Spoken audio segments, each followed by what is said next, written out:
गया है, बस आपको मतलब सर डीपीपी डिस्कस सर आज की क्लास होने में बहुत कंफ्यूजन भी हुई सर, क्योंकि टाइम टेबल में मैथ्स लिखा था और लिंक में फिजिक्स था। हाँ बेटा यस सर, टाइम टेबल में मैथ लिखा था, लिंक में फिजिक्स था। Yes sir. सब अब जाके मैसेज आया कि आपकी सुबह की क्लास यस सोशल सर, है। यस सर, तो इसलिए हम लोग अच्छा। उस हिसाब से प्रिपेयर्ड नहीं थे। अच्छा 2 क्लास हो रही है अच्छा पहली बार। सर नहीं थे प्रिपेयर। ओके, चलो फिर मैं काम करता हूँ आप लोगों को। जो मुझे डिफिकल्ट लग रहे हैं मैं वो वाले क्वेश्चंस आप लोगों को करा देता हूँ, वो ज्यादा सही रहेगा डीपीपी सभी डीपीपीज में से, ठीक है? Yes sir, okay sir. ज्यादा सही रहेगा। Yes, एक sir. सेकंड रुकते हैं, एक मिनट अपने। मुझे जो लगता है कि आप लोगों से नहीं होंगे मैं वो सारे एक बार करा देता हूँ आप लोग। Riser, gravitation, okay, loss of gravitation और इसके अंदर, ठीक है। सर आपने अभी स्क्रीन तो प्रेजेंट नहीं करी ना? नहीं करी ना बेटा, अभी नहीं करी, अभी नहीं करी, अभी नहीं करी।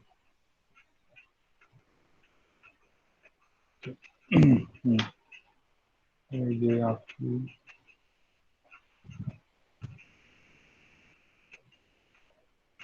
राइट,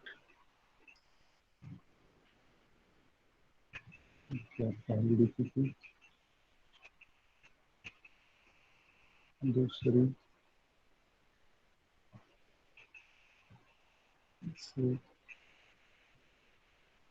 मैं सारी डीपीपी कोशिश कर रहा हूँ एक बार में डालने की, वजह इसलिए थोड़ा टाइम लग रहा है, एक सेकंड वेट करेगा।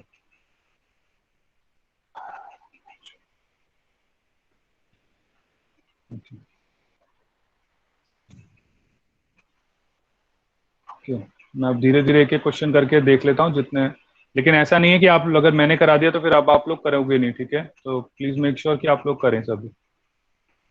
Yes sir. ओके, सभी एक बार, वैसे तो ये वाला क्वेश्चन हमारा पुराना ही है। A stone drop from a certain height can reach ground, नहीं ये अपने आप ही करना है, ये वाला तो आसान है। The satellite experience weightlessness because, sir आपकी स्क्रीन तो नहीं आ रही।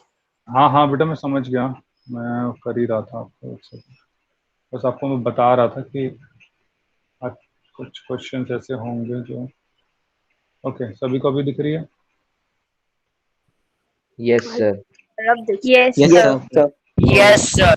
पहला question, the vertical height distance covered by the object drop from the height is directly proportional to. अब ध्यान से सुनिएगा, अगर मैं फर्स्ट क्वेश्चन की बात करता हूं तो ये actually S is equal to UT plus half A T square की बात कर रहा है। क्या सभी को ये चीज समझ में आती है कि जब एक बॉल को ऊपर से छोड़ा जाएगा तो उसके ऊपर free acceleration due to gravity जो होगी कांस्टेंट रहेगी, क्योंकि जनरली जब हम वर्टिकल डिस्टेंस ड्रॉप करने के लिए लगाते हैं तो ज्यादा से ज्यादा वो कोई भी वो जिससे मैंने कहा कितना 5 किलोमीटर से ज्यादा तो अभी तक हमने कोई क्वेश्चन देखा नहीं है, तो जनरली इससे लेस ही होता है। तो एक्सेलरेशन ड्यू टू ग्रेविटी जो होती है वो हमारी कांस्टेंट रहती है, इसलिए यहाँ पे जो एक्सेलरेशन ड्यू टू ग्रेविटी होगी वो अप्रोक्सीमेटली आप 10 लिख सकते हो मीटर पर सेकंड। क्या सभी को ये चीज समझ में आती है? पर सेकंड स्क्वायर। Yes sir. अगर एक्सेलरेशन आपकी कांस्टेंट होती है, अगर आपकी एक्सेलरेशन कांस्टेंट होती है तो सभी को ये याद है कि S is equal to UT plus half a square valid होता है। Yes sir. Yes sir. Yes sir. इसका मतलब क्या मैं कह सकता हूं, ध्यान से देखिएगा कि जो डिस्प्लेसमेंट होगी वो डायरेक्टली प्रोपोर्शनल होगी टी स्क्वायर के, और डायरेक्टली प्रोपोर्शनल होगी आपकी एक्सेलरेशन के भी। क्या सभी को ये चीज समझ में आती है? Yes sir. क्योंकि ड्रॉप्ड है तो आपकी इनिशियल वेलोसिटी जीरो हो जाएगी, इसलिए आपका ये वाला पार्ट जीरो हो जाएगा। तो इसीलिए हमने सिर्फ ये वाला आंसर होगा कि S is directly proportional T square and S is directly proportional to A, तो इसीलिए आपका सेकंड आंसर करेक्ट है। क्या सभी को ये चीज समझ में आती है? Yes sir. ये जो सेकंड क्वेश्चन है, ये जो सेकंड क्वेश्चन है, हाँ ये जो सेकंड क्वेश्चन है आप लोग अपने आप करिएगा।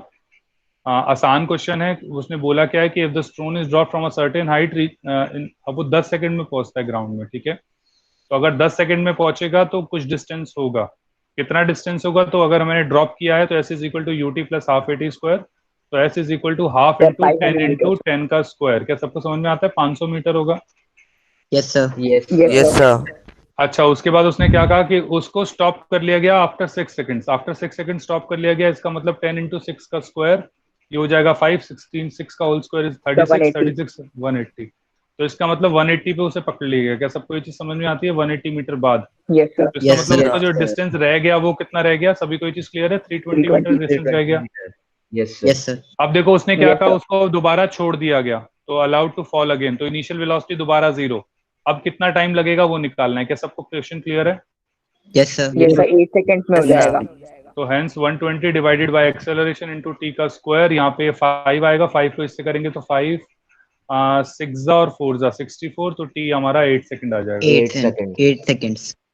आई थिंक सबको क्लियर है। वैसे मुझे मन नहीं था मेरा कराने का, लेकिन चलो मैंने करा ही दिया। क्या सभी को क्लियर है? जिसको नहीं आता वो लिख ले एक बार, उसके बाद मैं आगे बढ़ता हूँ।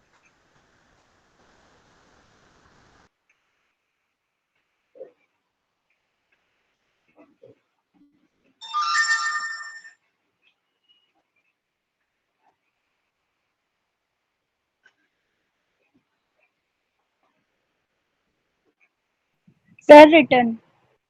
ओके, सभी ने लिख लिया है बेटा? Yes sir. ये सर डन। एक सेकंड, मुझे एक चीज याद आई है। 2 मिनट सभी होल्ड करेगा प्लीज।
ओके, अभी नहीं याद दिख रहा, चलो कोई नहीं, ध्यान से सुनिएगा।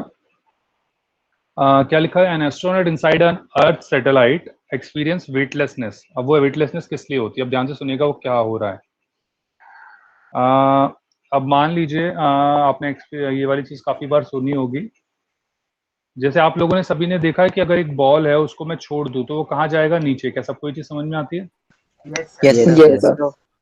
अच्छा, एक बॉल को अगर मैं इस तरीके से फेंकूं तो वो आगे जाके ऐसे चला जाएगा। क्या सबको ये भी चीज समझ में आती है? Yes sir projectile. Yes sir. थोड़ा और तेज फेंकूंगा तो वो ऐसे चला जाएगा। क्या इसमें भी किसी को डाउट है? No sir, no doubt. No sir. Okay, अब इसी को थोड़ा सा एक्सटेंड कर लेता हूं मैं। अगर मैं लेता हूं कि मैं अपनी आपकी अर्थ के ऊपर इस तरीके से खड़ा हूं, ये हमारी अर्थ हो गई, ठीक है, और इसके ऊपर एक टावर है, ये टावर हो गया हमारा इस तरीके से। क्या सभी को ये चीज समझ में आती है कि अगर मैं इस टावर से एक बॉल को फेंकता हूं तो वो बॉल इस तरीके से जाएगी? Yes sir. Yes sir. Similarly थोड़ी और तेज फेंकूंगा तो इस तरीके से चली जाएगी, थोड़ी और तेज फेंकूंगा इस तरीके से चली जाएगी। लेकिन एक वेलोसिटी ऐसी आ सकती है जिसके ऊपर अगर मैं फेंकूं तो इन स्पाइट ऑफ फॉलिंग वो हमेशा सर्कुलर करना शुरू कर दे। क्या सबको ये चीज समझ में आती है? Sir yes sir. सर क्यों? क्योंकि बेटा वो कभी गिरेगी ही नहीं। सर सरफेस तो है, गिरेगी क्यों नहीं? नहीं बेटा, वो एक्चुअली इतनी तेज फेंकी ना कि वो पूरा ही घूमना शुरू कर दिया उसने। देखो एक्चुअली हुआ क्या, जब मैंने इसको फेंका तो एक बार फेंका वो यहाँ पहुंची, थोड़ी तेज फेंका तो यहाँ पहुंची, थोड़ी और तेज फेंका वो यहाँ पहुंची, थोड़ा और तेज फेंकूंगा तो घूम के वो यहाँ गिर जाएगी। लेकिन एक ऐसी वेलोसिटी आएगी जिसपे अगर मैंने फेंका तो वो हमेशा ऐसी चलती चली जाएगी। अब ये चल क्यों रही है? क्योंकि जो वेलोसिटी है वो आपने इस डायरेक्शन में फेंकी और ग्रेविटी नीचे की तरफ लग रही है। तो लास्ट क्लास में आपने सीखा होगा कि मैंने लास्ट क्लास में बताया था ना, परपेंडिकुलर वाला। Yes sir. Yes sir, yes perpendicular. Sir, force directly proportional. तो एक्चुअली वो ग्रेविटी जो है वो हमेशा इसको अंदर की तरफ ही रखेगी। ये देखो इस तरीके से, तो इसलिए ये कभी गिरेगी ही नहीं। इसीलिए अगर हम देखें, अगर हम अपने मून को देखते हैं तो मून भी वो इसी तरीके से करता है। मून भी एक्चुअली इसी तरीके से घूमता है हमारे यहाँ। वो हमेशा गिरना चाह रहा है, वो एक्चुअली हमेशा गिर रहा है, लेकिन वो गिर नहीं पाता। क्यों? क्योंकि वो मतलब उसकी वेलोसिटी बहुत तेज है। अगर उसकी वेलोसिटी कम हो जाएगी तो वो नीचे की तरफ आना शुरू हो जाएगा, मतलब अर्थ से टकराना शुरू के पास आ जाएगा। जिस दिन उसकी वेलोसिटी 0 हो गई तो वो नीचे गिर जाएगा। जैसे इसकी वेलोसिटी 0 थी जब छोड़ा था तो नीचे गिर गया तभी की तभी। लेकिन थोड़ी सी तेज फेंकोगे तो थोड़ा दूर जाएगा, थोड़ी और तेज फेंकोगे तो थोड़ा और दूर जाएगा। और तेज फेंकोगे तो और दूर जाएगा, लेकिन एक ऐसी वेलोसिटी आएगी जिसके बाद वो पूरा सर्कल घूमना शुरू कर देगा। क्या सबको ये चीज समझ में आती है? Yes, sir. Yes. Yes. Yes, sir. ये जो वेलोसिटी होती है इसे कहते हैं ऑर्बिटल वेलोसिटी, और ऑर्बिटल वेलोसिटी अप्रोक्सीमेटली मैं बता रहा हूँ 8 किलोमीटर पर सेकंड होती है। अगर मैंने किसी चीज को 8 किलोमीटर पर सेकंड की स्पीड से फेंक दिया तो वो सर्कुलर करना शुरू कर देगा। क्या सबको ये चीज समझ में आती है? Yes, sir. और Yes, sir. 11.8 किलोमीटर पर सेकंड से वो बेटा एस्केप वेलोसिटी। वो एस्केप वेलोसिटी, उससे मतलब ये होगा कि वो अगर 11.8 से मैंने फेंका तो वो इधर अंदर नहीं आएगी, वो सीधी चली जाएगी। सर रॉकेट ये यूज कर रॉकेट वगैरह जो होते हैं वो इसी तरीके से। क्या सभी को क्लियर है? Yes, sir. Yes, sir. Yes, sir. Okay, तो यहाँ तक ठीक है। अब ध्यान से सुनना। अब इसको अब दूसरी चीज पे सोचो। अब मैंने क्या बोला था, आपको याद होगा कि अगर एक आदमी को ऊपर से नीचे फेंक दो, या आपने एक्सपेरिमेंट भी करवाया था मैंने, जिसमें एक बॉल को जब मैंने छोड़ दिया था, तो जब बॉल को छोड़ा नीचे की तरफ तो उस बॉल को अपना वेट महसूस नहीं होता। याद है जो लिफ्ट वाली प्रॉब्लम्स कराई Yes, थी sir. हमने? Yes, yes sir, sir. Weight 0 हो जाता है, जीरो हो जाता है, जो होता है वही 8 के बराबर हो जाता है। बिल्कुल। तो अब हुआ क्या बेटा, इस वाले के अंदर भी सेम वही चीज होती है। तो इसके अंदर भी वही चीज होती है। तो यहाँ पे अगर सैटेलाइट है तो सैटेलाइट पे कोई अगर होगा, क्योंकि देखो मून तो अपने आप में बहुत बड़ा सैटेलाइट है, तो उसकी अपनी ग्रेविटी हो गई है, वो इतना बड़ा है, ठीक है। लेकिन अगर कोई सैटेलाइट पे होगा तो सैटेलाइट पे होगा वो भी एक तरीके से गिर ही रहा है। क्या सभी को ये चीज समझ में आ रही है? क्योंकि जब मैंने यहाँ छोड़ा तो वो गिर रहा था, जब यहाँ छोड़ा तो भी वो गिर रहा था, जब ऐसे घूम रहा होगा तो भी वो गिर रहा होगा। क्या सबको ये चीज समझ में आ रही है? Yes, sir. तो इसका Yes, मतलब sir. उसकी जो एक्सेलरेशन होगी गिरने वाली, वो एक्चुअल में होगी कितनी? 9.8 मीटर पर सेकंड स्क्वायर। Yes, sir. क्योंकि Yes, इसका gravity मतलब है ना। हाँ, तो इसके हिसाब से मतलब क्या है कि उसको अपना वेट महसूस नहीं होगा, क्योंकि लिफ्ट के अंदर भी यही होता है कि उस आदमी को अपना वेट महसूस नहीं होता। क्या सबको ये चीज समझ में आती है? पर Yes, सर sir. ये Yes, तो sir. आगे लेकिन दोबारा बोलो, क्या बोला बेटा? लिफ्ट वाले में तो मतलब वो जा भी नीचे रहा होता है और उसकी मतलब फोर्स भी उधर ही लग रहा है, लेकिन उसमें तो वेलोसिटी इधर लग रही है। तो बेटा वेलोसिटी उधर लग रही है ना, फोर्स तो नीचे ही लग रहा है ना। कांस्टेंट वेलोसिटी भी तो एक नेचुरल स्टेट है, यही तो हमने सेकंड चैप्टर में पढ़ा था। Yes sir. ठीक है, क्या सभी को यहाँ तक क्लियर है? Yes sir. Yes, sir. Yes sir. अच्छा, इसका मतलब क्या है कि अगर एक सैटेलाइट होगा, वो अगर इसके सैटेलाइट के अंदर कोई होगा तो उसको अपना वेट फील नहीं होगा। क्या सबको ये चीज समझ में आ जाती है? Yes, Yes, sir. Yes, sir. अब क्वेश्चन पढ़ते हैं, ध्यान से देखो क्या क्वेश्चन है। As astronaut inside earth surface experiences weightless because, अब क्वेश्चन क्या है? No external force is acting on him, he is far away from the earth surface, gravitational pull by the earth is consumed to provide centripetal force, या फिर ये वाला, he is falling freely towards the earth towards the center of the earth every time। तो he is falling actually, right? जो वो fall Yes, कर ही रहा है yes, तो sir. इसलिए उसको वेटलेसनेस महसूस नहीं होगी, इसलिए जो ए आंसर सही है। क्या सर सबको डी क्लियर है? डी का रीजन क्या, मतलब डी नहीं हो सकता इसमें रीजन, सेंट्रिपिटल बेटा force. Gravitational pull of the earth is consume, वो कह रहा है सारा जो है वो एक्चुअली सेंट्रिपिटल फोर्स देने में लग गया, वो दूसरी चीज है। एक्चुअल में फ्री फॉल कर रहा है वो, ये प्राइमरी है। सर एक बार गिर- ऑप्शन भी समझा दीजिए। मैंने मतलब क्या बोला? सर ये मेरी बात सुनो, मैं बात सुनो। ये जो ऑब्जेक्ट है वो नीचे गिर रहा है, फ्री फॉल हो रहा है। इसमें फ्री फॉल कब होगा? जब फोर्स लगेगा, ठीक है।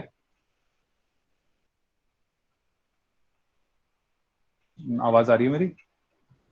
Yes, Yes, sir. sir. मैं क्या कह रहा हूं कि फ्री फॉल कब होगा?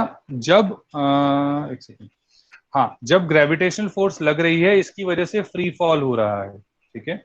अब ग्रेविटेशनल एक्चुअली परपेंडिकुलर लग रही है, इसलिए वो गिर तो रहा है लेकिन वो सर्कुलर घूम रहा है, ठीक है। अब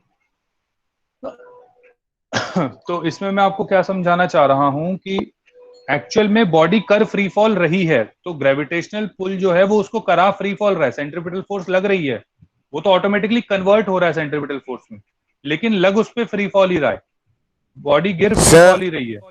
सर ऐसा आप बोल रहे हो क्या कि बीच में सेंटर से एक सामने ट्यूब डाल दी सर, सेंटर से और दूसरे पोल से, मतलब सब एक साइड से दूसरी साइड से तक सामने वो एक ट्यूब निकाल दी सर, छेद हो गया यानी सर, अर्थ हाँ से मैं समझ गया, सेंटर आप तक। बोलो, समझ गया, मैं समझ गया।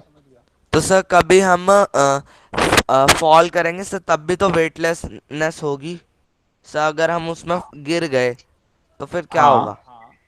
हाँ अभी उस वाला केस वो अलग केस है, वो उसमें मैं भी बताता हूँ। पहले ये वाली चीज समझ में आई है आपको मुक्षिका? यस सर, मुझे वो तो समझ आ गया था। मैं तो बस बी जो ऑप्शन था उसका मतलब पूछी थी। ग्रेविटेशनल पुल कंज्यूम कर लिया, इसका क्या मतलब है? कंज्यूम मतलब सारी जो एनर्जी, जो ग्रेविटेशनल पुल की एनर्जी है वो सिर्फ उसे घुमा, सेंट्रीपिटल फोर्स में लग रही है। मतलब जो ग्रेविटेशनल पुल है जो अर्थ का, ये जो अर्थ जो है वो इसको ग्रेविटी से अंदर की तरफ खींच रही है ना, ये जो अंदर की तरफ है वो ग्रेविटी की वजह से ही तो है। Yes sir. Yes, sir. जो अंदर की तरफ फोर्स लग रही है ग्रेविटी की वजह से ही, और ये अंदर की फोर्स की वजह Yes, से sir. ही क्या हो रहा है, वो घूम रही है। Yes sir.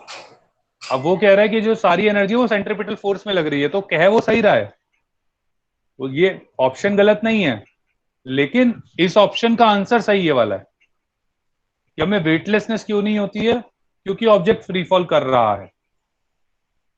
क्लियर है?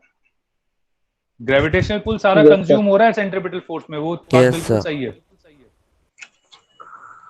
लेकिन Yes, इस क्वेश्चन में वो वेटलेसनेस क्यों महसूस कर रहा है, क्योंकि बॉडी फ्री फॉल हो रही है। ओके बेटा, अब आपने जो क्वेश्चन पूछा उसका क्या आंसर है कि अगर हमारे पास एक सेकंड रुको, मैं बना लेता हूं ताकि क्लियर रहे।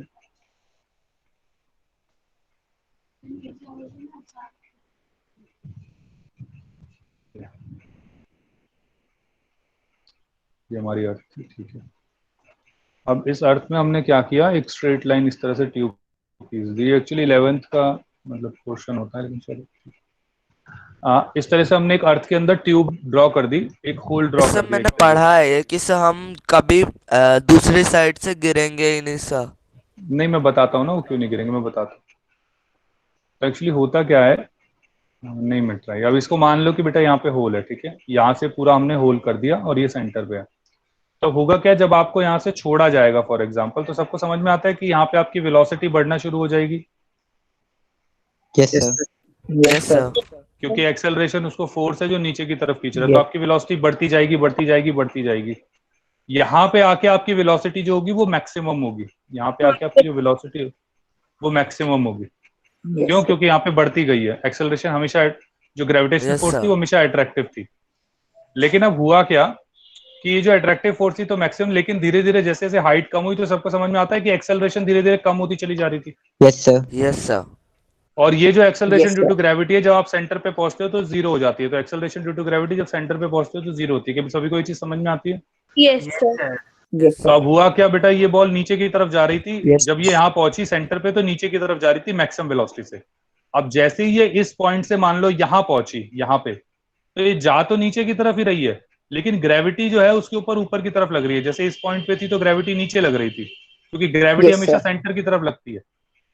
तो जैसे ही सेंटर से दूर हुआ तो वो कहेगा चल चल सेंटर पे आ वापस से। तो एक्सेलरेशन अब ऊपर की तरफ लगेगी। तो धीरे धीरे होगा क्या, इसकी वेलोसिटी जब ये यहाँ पहुंचेगा तो वेलोसिटी जीरो हो जाएगी।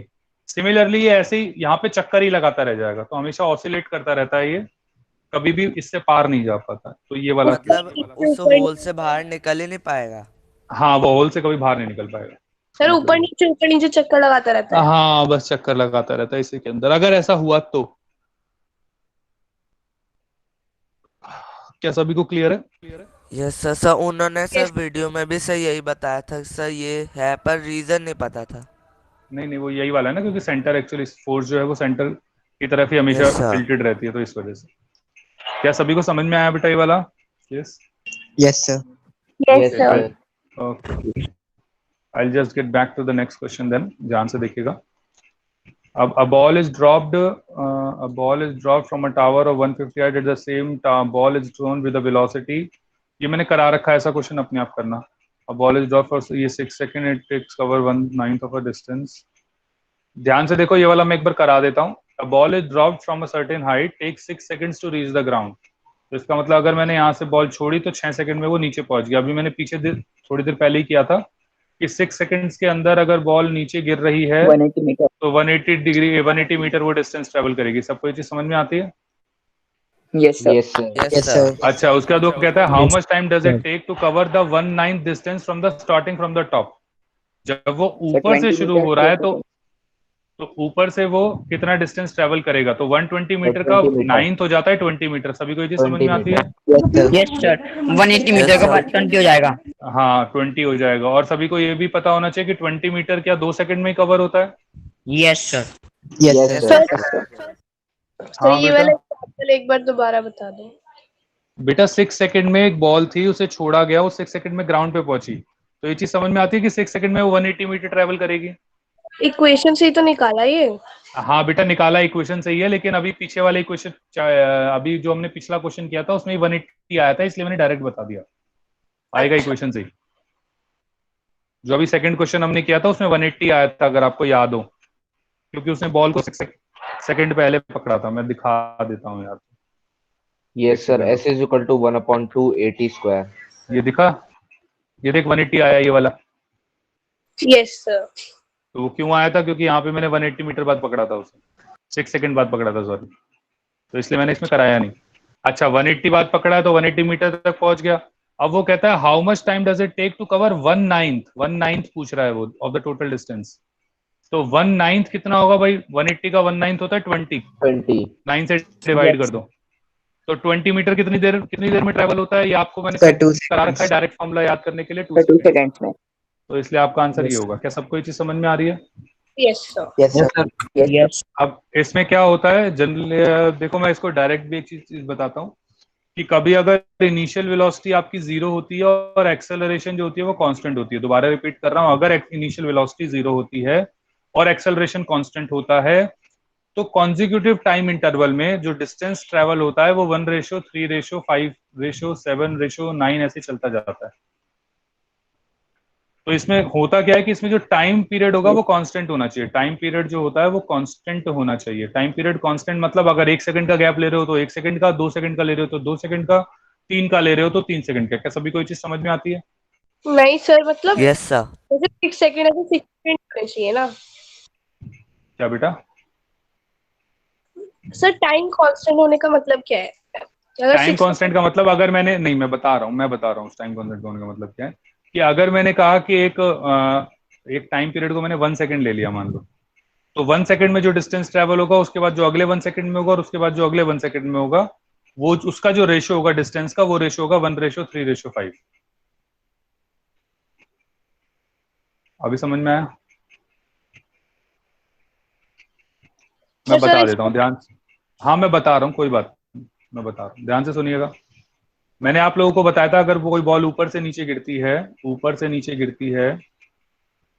तो वो पहले सेकंड में जो ट्रैवल करती है वो 5 मीटर ट्रैवल करती है, अगले सेकंड में जो टोटल डिस्टेंस होता है वो 20 होता है, उससे अगले सेकंड में 45 होता है। सभी को याद है ये चीज?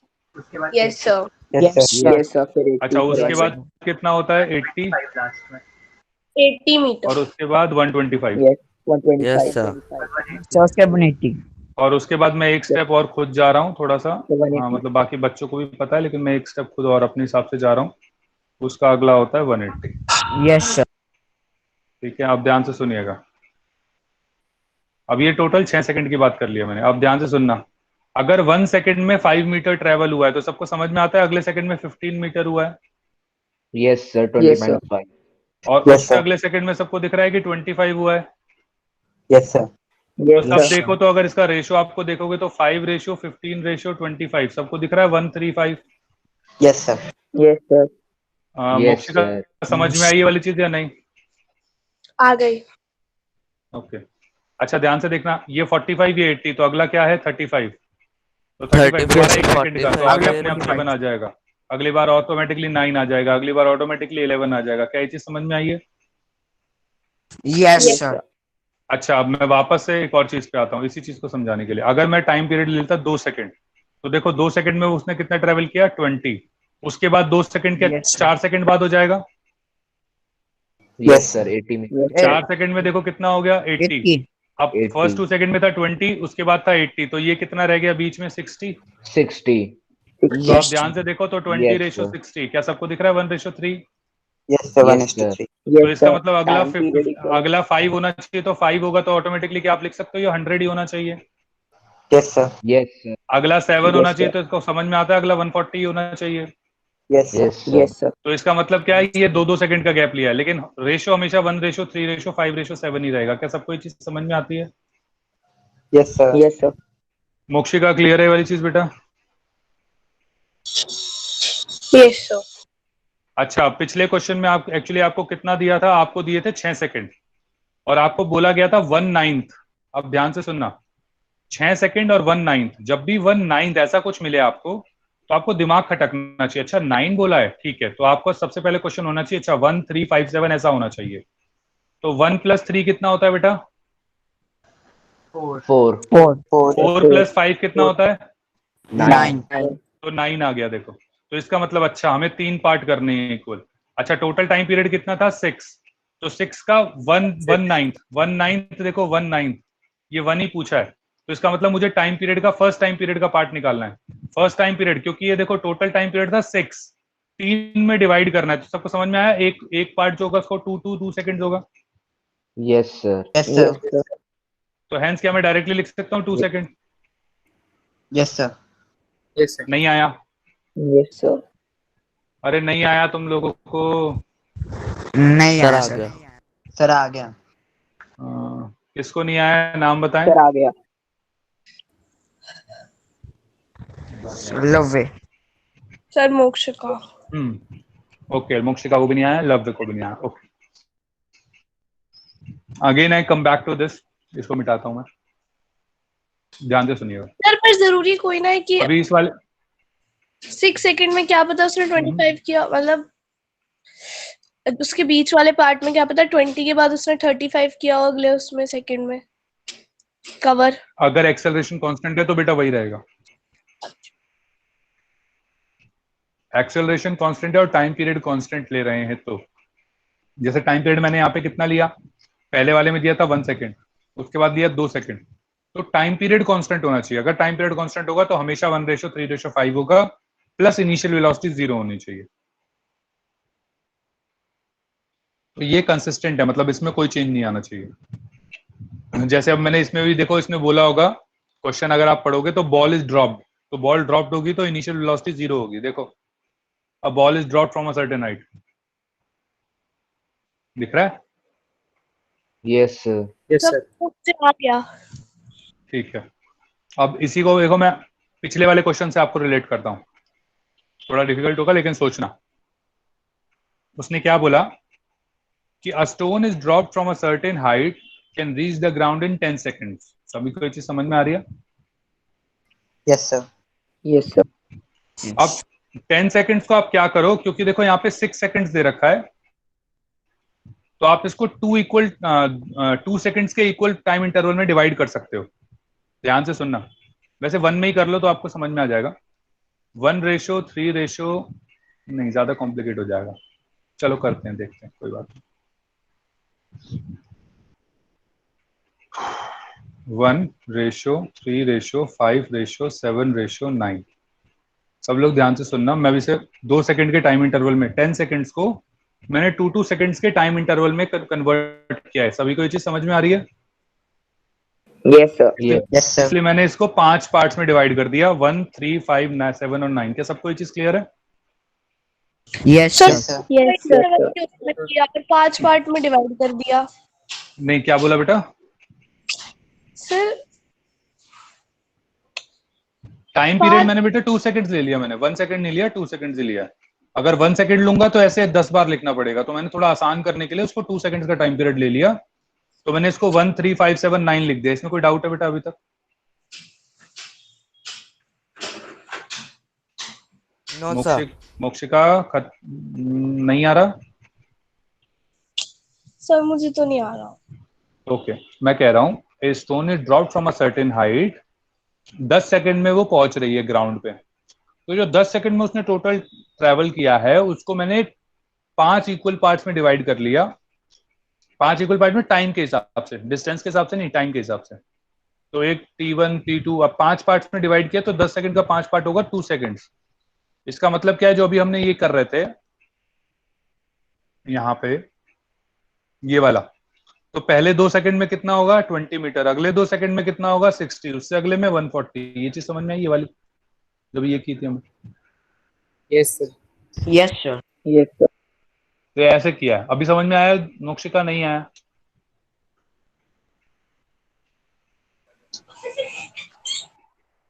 मोक्षिका गायब हो गई है, छोड़ के चली गई क्लास मोक्षिका। नहीं ये नहीं। ओके छोड़ो मोक्षिका, तू दिमाग मत लगा इसमें, बाकी बच्चों के लिए ये तो दिमाग में मत लगा। तो अपना इसी ये समझ में आ गया तुझे, ये वाला मेथड मोक्षिका, ये वाला मेथड समझ में आ गया जो उसका कराया था? मोक्षिका, मोक्षिका गई, मोक्षिका क्लास छोड़ दी है, सर इधर ही है। इधर ही है। ओके मोक्षिका आप दिमाग मत लगाना बेटा, परेशान ना हो। जिसको नहीं समझ में आता कोई दिक्कत नहीं है, वो शांत रहे। जिसको आता है बस उसके लिए एक बार मैं बस समझाने के लिए बता रहा हूँ ताकि आप लोग क्लियर कर पाओ इसका डायरेक्ट आंसर, मतलब अगर ऐसा कुछ आता है तो मैंने क्या कहा, 10 सेकंड में वो बॉल थी तो नीचे पहुंच रही है, तो मैंने 10 सेकंड को 5 इक्वल पार्ट्स में डिवाइड कर लिया, 1 2 3 4 5। अब उसने कहा 6 सेकंड्स में वो रोक लिया उसे, तो 6 सेकंड्स में मतलब 2 4 और 6 सेकंड्स में उसने इतना डिस्टेंस ट्रेवल किया होगा। इसका मतलब उसने टोटल 8 ट्रेवल किया है, 8th पार्ट ट्रेवल किया है, और बाकी कितना पार्ट बच गया, 16th पार्ट। क्या सबको ये चीज समझ में आती है? 9 + 7 16 होता है। Yes sir. अब क्या हुआ, उसने दोबारा उसे छोड़ दिया, तो दोबारा छोड़ दिया तो अब मुझे कैलकुलेट करना है 16 कितनी देर में आएगा। अब ध्यान से सुनना, 1 + 3 4, 4 + 5 9, 9 + 7 16। क्या सबको समझ में आ रहा है कि 4th पार्ट में आपको क्लियर हो जाएगा? तो हेंस 4th पार्ट, क्योंकि एक पार्ट हमने 2 सेकंड का लिया है तो 4 पार्ट 8 सेकंड के हो जाएंगे, तो हेंस 8 सेकंड में नीचे गिर जाएगा। वाह वाह सर, क्या बताया आपने, बहुत अच्छा लगा सर। समझ में कुछ नहीं आया सर? अच्छा लग रहा है लेकिन सर कि सर को तो आता है कम से कम। ऐसा ही है क्या? No sir. नो सर समझ आ गया। नो सर क्लियर नो है। सर समझ आ गया। सर क्लियर हो गया। ओके आप इसको 1 सेकंड के पार्ट में भी डिवाइड मतलब कर सकते थे, लेकिन उसमें थोड़ा लंबा हो जाता। मतलब जनरली मैं 1 पे करता था, लेकिन आज मेरा दिमाग खनक गया, मैंने कहा 2 सेकंड पे कर लेते हैं, हमारा ही तो घर की खेती है, करते रहो, क्या कर दिक्कत है। क्योंकि 2 से कर सकते हो, 3 से नहीं कर सकते इसको, 4 से भी नहीं कर सकते, 5 से कर सकते हो, लेकिन उसमें फिर आपका वो 6 सेकंड पे रुक नहीं पाएगा। इसलिए जो सबसे छोटा हो सकता है और अच्छा हो सकता है वो 2 सेकंड है। ये सबको क्लियर है ये? Yes sir. आप इसको 1 सेकंड पे भी ट्राई कर सकते हो अपने आप। तो क्या करना है, 1 सेकंड के ऐसे 1 3 5 7। आप अगर ध्यान से देखोगे तो 2n-1 का फॉर्मूला लग रहा है यहाँ पे, क्योंकि अगर 1 रखोगे तो 1 आ रहा है, 2 रखोगे तो 3 आ रहा है। तो इस तरीके से 10वां पार्ट जो होगा वो 19 आएगा। तो उसने कितने सेकंड पे रोकी, 6 सेकंड पे। तो 1 3 5 7, इसके बाद कितना आएगा, 9 और 11। तो आप इनको ऐड कर सकते हो, बाकी जो बचा उसको ऐड कर सकते हो, और उसके बाद आप दोबारा ऐड करोगे तो 8th वाले पे कॉमन होगा। लेकिन एक्चुअली ये ज्यादा आसान है, क्योंकि इसमें आपको सिर्फ 5 ही चीज करनी है। Yes, सभी को sir. कुछ ठीक है। बाकी मोक्षिका तू परेशान हुई थी बेटा, ये ध्यान मत रखना, ये तो फालतू चीजें ये कौन करता है, ये जो है इंपॉर्टेंट, ठीक है ना? Okay I am coming back to our initial topic. अच्छा इसी तरीके से वो आपको कुछ भी कह सकता है, लेकिन जनरली जो आपको नंबर देगा वो इवन नंबर देगा। इवन नंबर कैसे, एक क्वेश्चन आपने शायद इसमें और देखा होगा, हमें बोला क्या था कि एक बॉल है, उसको जमीन पे पहुंचने के लिए जैसे इसमें कितने टाइम दे रखा था, 10 सेकंड दे रखा था। चलो इसको हम डिवाइड कर लेते हैं कि जमीन पे पहुंचने के लिए उसको 6 सेकंड लगते हैं, ठीक है। अब 6 सेकंड लगते हैं और मैंने इसको पकड़ लिया 4th सेकंड में। सभी को ये चीज समझ में आ रही है? यस यस भाई मैंने 6 सेकंड में पकड़ सकते थे, लेकिन मैंने इसे 4th सेकंड में पकड़ लिया, तो वापस से अब 1:3:5:7:9:11 1 2 3 4 5 6 6 हो गए, ठीक है। अच्छा चौथे में पकड़ लिया तो मैंने उसे यहाँ पकड़ लिया, तो 7 + 10 ये 16 हो जाता है पूरा। तो 16 पे मैंने उसे पकड़ लिया, 16 उसने कवर कर लिया था, बचा कितना 20। तो देखो 20 कहाँ पे होगा, ये 20 होगा भी है? 20 नहीं होगा सर, 20 नहीं 1 होगा, 3 5 7 हो नहीं पाएगा ये पूरा। 12 4, हाँ इसमें नहीं हो पाएगा, तो इसमें फिर आपको प्रॉपर कैलकुलेट करना पड़ेगा। यस इसमें फिर प्रॉपर आपको कैलकुलेट करना पड़ेगा। इससे अच्छा तो हम सीधा स्टार्ट कर सकते हैं प्रॉपर हाँ कैलकुलेशन टाइम मतलब वो तो हाँ वो कैसे भी कर सकते, कोई दिक्कत नहीं है। मैं तो बस आपको ट्रायल एंड एरर दिखा रहा था कि इसमें इस तरह से कर सकते हैं। 20 और 27 भी नहीं होगा। 1 2 3 4 आई थिंक इवन लेते हैं, मेरे हिसाब से इतना हो जाना चाहिए था, लेकिन चलो ठीक है, नहीं हुआ। सबको समझ में आ गया? मतलब ऐसे ट्राई कर सकते हो, शॉर्टकट मतलब अच्छा है वाला। अगर मैं इसको 2 पार्ट्स में डिवाइड करूं तो 1 3 5 होगा, एक मिनट, मैंने 4 सेकंड में किया था ना। अच्छा 5 भी तो नहीं आता, ठीक है। ओके, इसका एक्सटेंड कर सकता हूँ, मतलब मैं उसको बढ़ा सकता हूँ, कम नहीं कर पा रहा हूँ। कोई नहीं, समझ में आना चाहिए, इंपॉर्टेंट ये। चलो आगे देखते हैं। देखो ये भी ऐसा ही है, ध्यान से देखो। पहले एक बार ये करा लेता हूँ। A ball is dropped from a building, it travels 55 metre during the last seconds of its fall. एक बॉल को ड्रॉप किया गया है और लास्ट 55 मीटर, लास्ट सेकंड में उसने 55 मीटर चला है। अब एक्चुअली इसका ना एक स्पेसिफिक फॉर्मूला होता है जो मैंने एक्चुअली आप लोगों को कराया नहीं है ताकि कॉम्प्लिकेशन ना हो। क्या विदाउट उसके हो जाएगा? Sir u plus a by 2 into 2n minus हाँ बेटा वही वाला हाँ। सर हाई तो जाए। नहीं बेटा, एक क्या होता है, एक फॉर्मूला sir, होता है time interval इसका, पे निकालने का। SNS फॉर्मूला होता है। इसका मतलब क्या, मैं एक बार आपको बता देता हूँ। जैसे अभी हम क्या कर रहे थे, मैंने आपको क्या बताया कि भाई एक बॉडी है जिसने 1 सेकंड में 5 मीटर चला और 2 सेकंड में उसने 20 मीटर चला। क्या क्वेश्चन सबको समझ में आ रहा है? अभी पहले मैं बता रहा हूँ एक बार कि एक बॉडी है, उसने 0 से 1 सेकंड में 5 मीटर चला और 1 से 2 सेकंड में, सॉरी 0 से 2 सेकंड में उसने 20 मीटर चला। तो अब भाई मुझे पता है 1 से 2 मीटर के अंदर मैंने इन दोनों को डिवाइड किया तो 50 मीटर आ गया। सबको समझ में आ रहा है बेटा ये वाला चीज? Yes sir. ये माइनस करने पे आ गए। ठीक है। अब लेकिन क्या है बेटा, इसका डायरेक्ट फॉर्मूला भी हो सकता है। डायरेक्ट फॉर्मूला क्या है कि भाई मुझे डायरेक्ट 15 ही निकालना है, तो मैं क्या करूंगा, u plus a upon 2 into में 2n माइनस 1।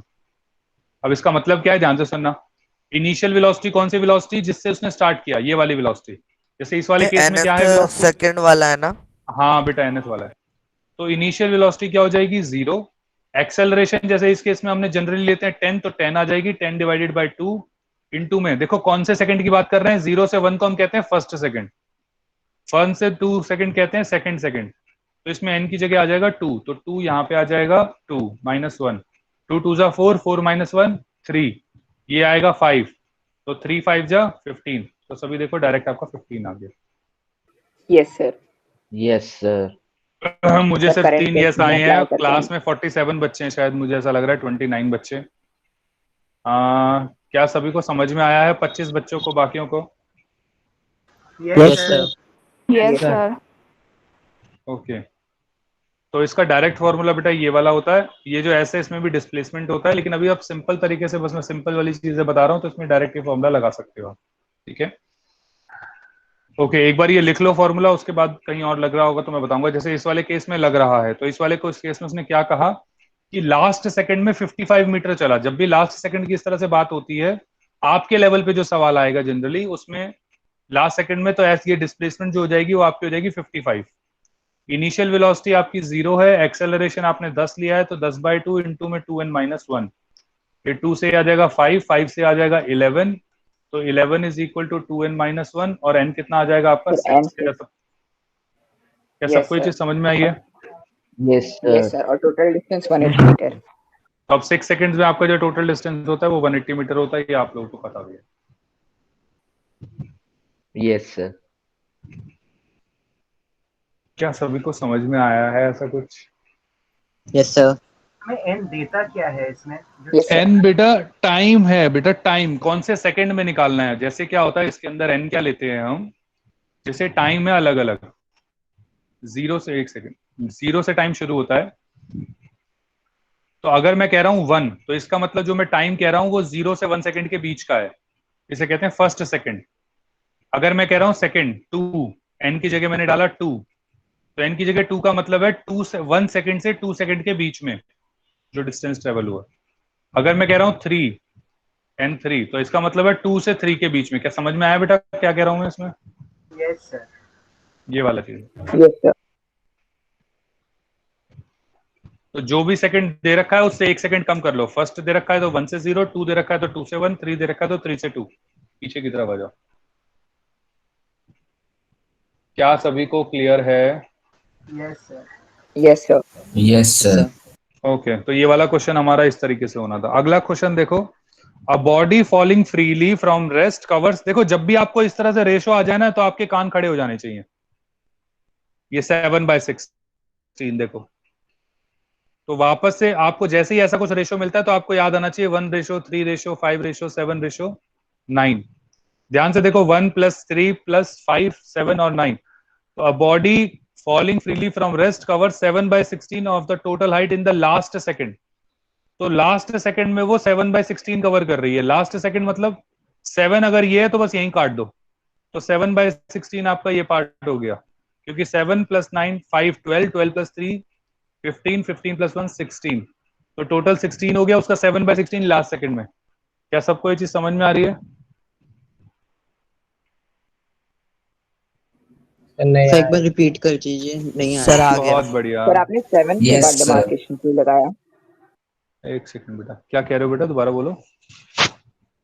1 + 3 + 5 + 7 = 16 है सर। सर ये 7/16 उसी सर, के होगा ना? 7 सेकंड।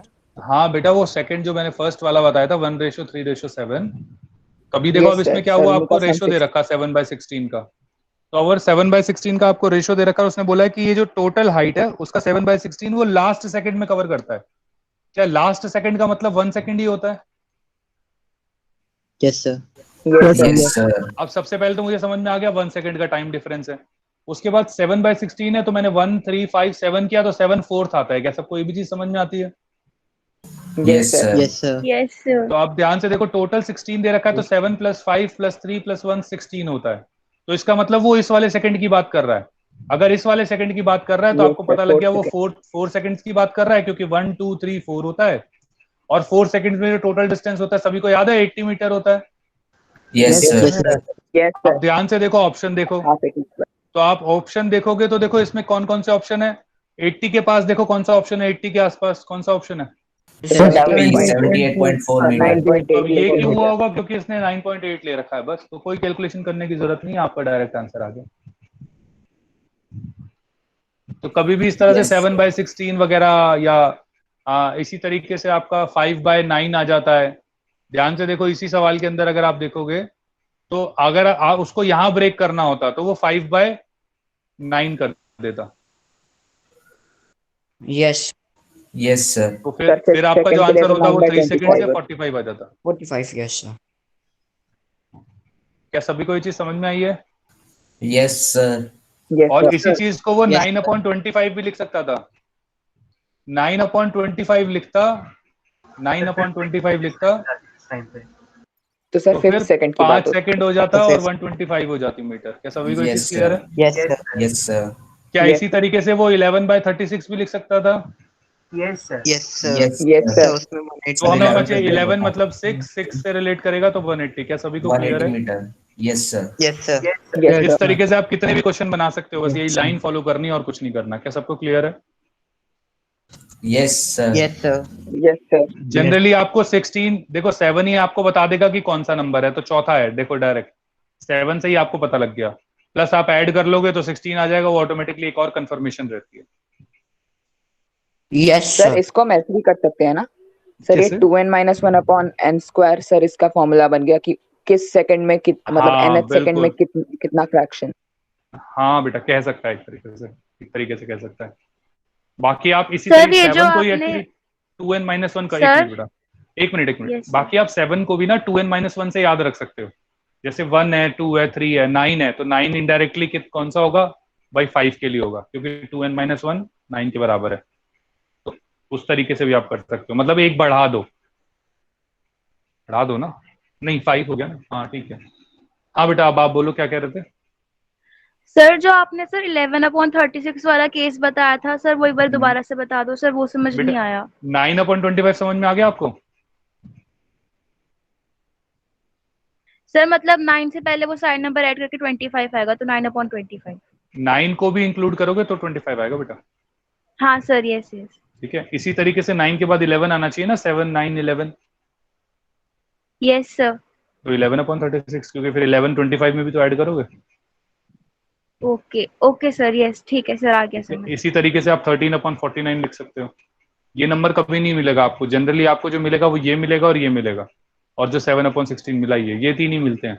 लेकिन ये तीन भी आ जाए तो कोई बड़ी बात नहीं है, तो 11/36, 13/49 या 15/64 इस तरीके से भी आ सकता है, कोई बड़ी बात नहीं। लेकिन इतना आगे तक पूछते नहीं है, मतलब बस ये। Yes sir. Yes, sir. क्या क्लियर है सभी को? Yes, sir. Yes yes clear sir. Sir. Okay, अब देखते हैं Yes. क्या क्वेश्चन है। अब stone is held at the end of a Sir. Spring. हाँ बेटा, सर अभी जो हमने अर्लियर क्वेश्चन किया है, अगर उसमें लास्ट 2 सेकंड्स होता तो हम 2 सेकंड्स का टाइम इंटरवल लेके करते ना। बिल्कुल बेटा बिल्कुल। तो उसमें हम इक्वल पार्ट्स में टू को, मतलब इसी को कर देते, बट टू इक्वल पार्ट्स में कर देते। Okay sir.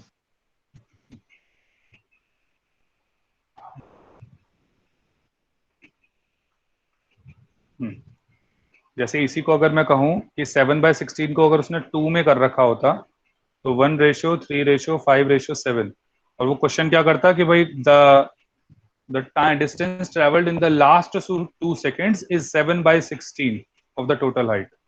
तो अब लास्ट 2 सेकेंड्स में भाई तो 2 सेकेंड्स 2 सेकेंड 2 सेकेंड का गैप हो जाता, टोटल जो होता वो 8 सेकेंड हो जाता। Yes sir.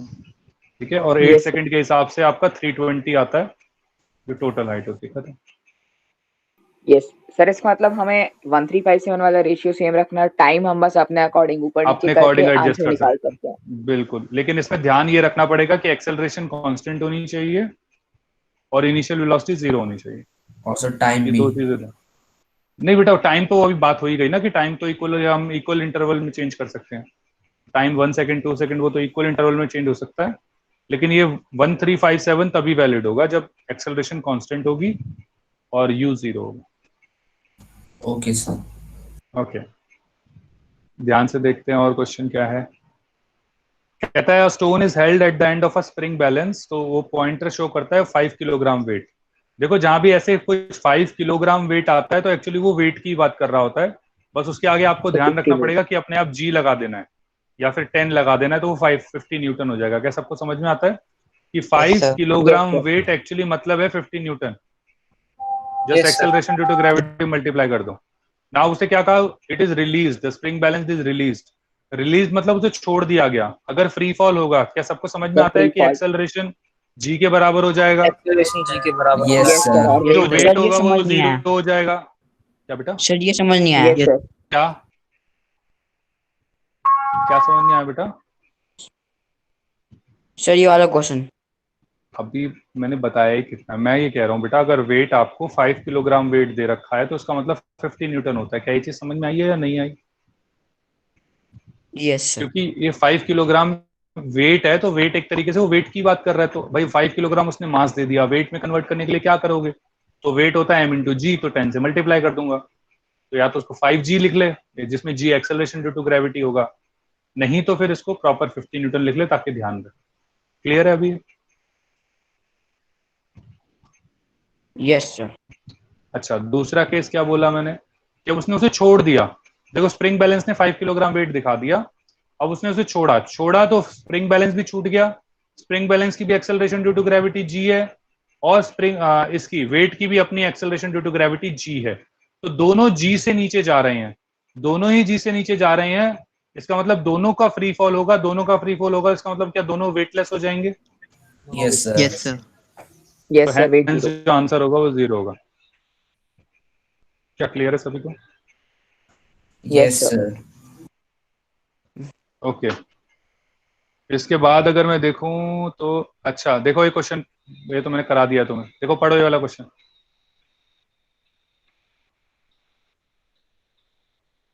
Yes, sir. Answer समझ में आ गया सर, पोल्स होगा। Yes sir. सभी को समझ में आया इसका आंसर पोल होगा? लास्ट क्लास में यही कर रहे थे हम इतनी देर बैठ के। Yes sir. Yes, sir. क्योंकि Yes, रेडियस 0 हो sir. जाएगा ना। क्या सभी को क्लियर है? Yes sir. मोक्षिका हो बेटा यहाँ पे, चले गए? सर यही हूँ। मास्टर ओके, मुझे लगा गाली वाली दे के मन में भाग गए होगे तुम। ये पागल हो गया मास्टर। ओके, ध्यान से देखें। देखो which can be zero at the centre of the earth? Mass, weight, both mass and weight और none? Sir weight. Weight. Sir sir weight mass. Only, only. क्योंकि जी 0 हो वेट जाएगा। ओनली सर, मास तो constant mass रहता तो है constant रहता है सर। सर। मोक्षिका ग्रेविटेशन। आपकी आवाज नहीं आ रही है, किसी भी लड़की की आवाज नहीं आ रही मुझे।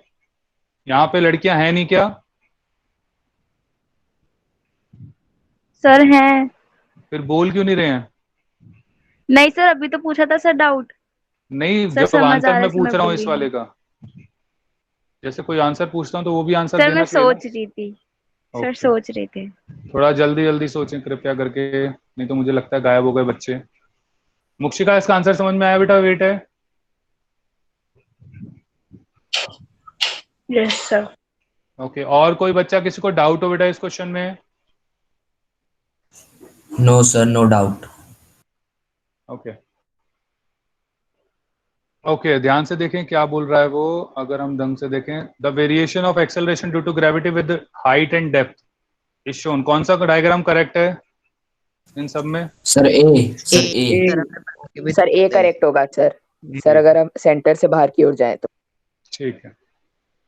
Okay, average density of the earth. Average density of the earth question क्या है? ओके, ये वाला सर मुझे वाला क्वेश्चन समझ नहीं आया।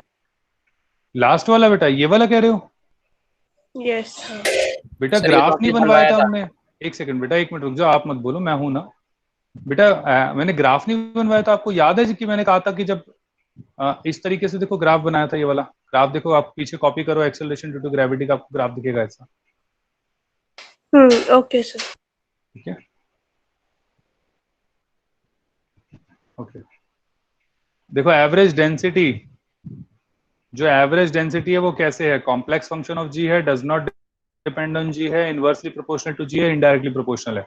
ध्यान से सुनना बेटा, अगर किसी की डेंसिटी की बात कर रहे होते हैं तो डेंसिटी एक्चुअल में मास अपॉन वॉल्यूम होता है।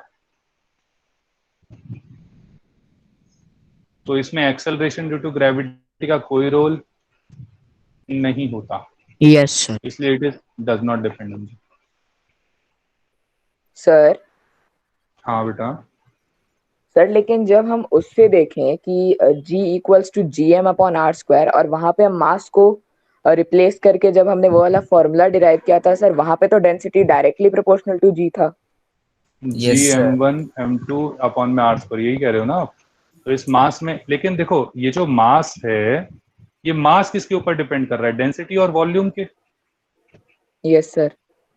तो देखो जी डिपेंड करता है डेंसिटी पे, लेकिन डेंसिटी डिपेंड नहीं कर रही जी पे। समझ में आया मैं क्या बोलना चाह रहा हूँ आपको? नहीं? यस सर, समझ में तो आया सर, लेकिन मुझे अभी भी एक डाउट है कि हम मैं क्या कह रहा हूँ, मैं बता रहा हूँ ध्यान से। Yes sir. मैं समझ गया, आप इधर सुनो। देखो एक मटेरियल है, वो जितना ज्यादा डेंस होगा उसकी उतनी ज्यादा ग्रेविटी होगी, acceleration due to gravity. Yes sir. ठीक है, उसकी acceleration due to gravity G पे, डेंसिटी पे डिपेंड कर सकती है, लेकिन डेंसिटी क्या है वो एक्सेलरेशन ड्यू टू ग्रेविटी पे डिपेंड नहीं कर सकती। यस सर, समझ में आ गया। क्योंकि एक्चुअली ये डिराइविंग फैक्टर जो मतलब एक्चुअल में जो फोर्स लगा रहा है वो ये डेंसिटी लगा रही है। इस डेंसिटी की वजह से हो रहा है जो हो रहा है। जी की वजह से डेंसिटी पे कोई फर्क नहीं पड़ रहा। ठीक है, जी तो इफेक्ट है इस डेंसिटी का, इसीलिए इट इज नॉट रिलेटेड। क्या सभी को बेटा क्वेश्चन समझ में आया? क्या क्वेश्चन था और क्या आंसर दे रहा हूं मैं? Yes sir. Yes sir. क्योंकि डेंसिटी एक्चुअली मटेरियल के ऊपर डिपेंड करती है। ठीक है, acceleration due to gravity density के ऊपर डिपेंड करती है, कुछ ऐसा। ठीक है, इसको आप यस सर। Inversely okay. अच्छा, इसके बाद क्या है? The average density of the earth in terms of G and capital R. क्या सभी को याद है ये वाला फॉर्मूला हमने डिराइव किया था? Yes sir, 3G upon 4 pi RG। Yes sir, 3G upon 4 pi G upon कोई पार। ठीक है, ओके। अच्छा आगे देखो, the weight of a body at earth surface is W at a depth way to the centre of the earth it will be sorry at a depth half way to the centre of the earth. इसका मतलब जो depth है वो अगर हम radius लेते हैं r, तो डेप्थ हमारी r/2 हो जाएगी। क्या सबको समझ में आती है वाली चीज? At a depth half way at the centre. Yes sir, G भी G/2 हो जाएगा। G dash is equal to G dash upon G is equal to 1 minus depth upon r। क्या सभी को याद है वाला फॉर्मूला? रेडियस। Yes sir. तो d की जगह r/2 आ जाएगा, RHS इनटू में r, तो यहाँ पे G dash is equal to G, तो G dash is equal to G/2 आ जाएगा। अब अगर G हाफ है तो वेट भी हाफ हो जाएगा। क्या सभी को समझ में आता है? क्योंकि वेट एक्चुअली प्रोडक्ट होता है m इंटू G का, तो कभी Yes, वेट आ sir. जाए तो एक्चुअली आपसे acceleration Yes, due sir. To gravity की ही बात की गई है। क्या सभी को क्लियर है? सर हम इसे Yes, directly Yes, sir. Directly proportional to depth होता है, तो इससे हम W को भी हाफ दिखा सकते थे। बेटा एक्चुअली इसमें एग्जैक्टली वैल्यू डाल दिया ना, हाफ तो अगर यहाँ पे d/4 दे रखा होता फिर क्या करता? तो वेट 1/4 थोड़ी हो जाएगा, 3/4 होगा। Yes sir, okay sir. क्या सभी को क्लियर है यहाँ तक? Yes sir. Yes sir. मुझे 2-3 बच्चों की गिनी चुनी आवाज आती है, ज्यादा से ज्यादा अगर कभी कुछ ज्यादा बोल दे तो 6-7 बच्चों की आती है, बाकी सब बिल्कुल शांत रहते हैं। एक बार सभी कैमरे ऑन करना, मैं जरा तुम लोगों की शक्लें देख लूं। तुम लोग पढ़ भी रहे हो, भगे पड़े। लव्य ने कर लिया, नारायण ने कर लिया, अर्नव ने कर लिया, जय कंवर ने कर लिया, कृष्ण ने भी कर लिया, मनोज,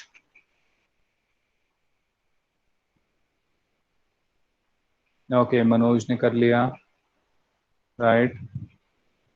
और कौन है? आनंद, आनंद ने नहीं किया अभी तक। Arnav, okay. Yes sir. Vanshika, Arnav आपने कैमरा ऑन कर लिया? हाँ कर लिया। यस सर, मैंने तो किया है। ठीक है ठीक है ठीक है।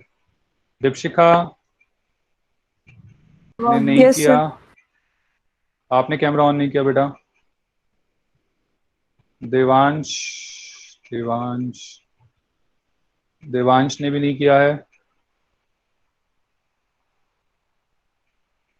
देवेंद्र ने भी नहीं किया है। जय ने कर लिया, देवेंद्र ने, हाँ बेटा कर लिया, देवेंद्र ने कर लिया है। देवांश, दीपशिका दोनों ने नहीं किया बेटा camera on. Okay, Arnav is also there, Manas is also there.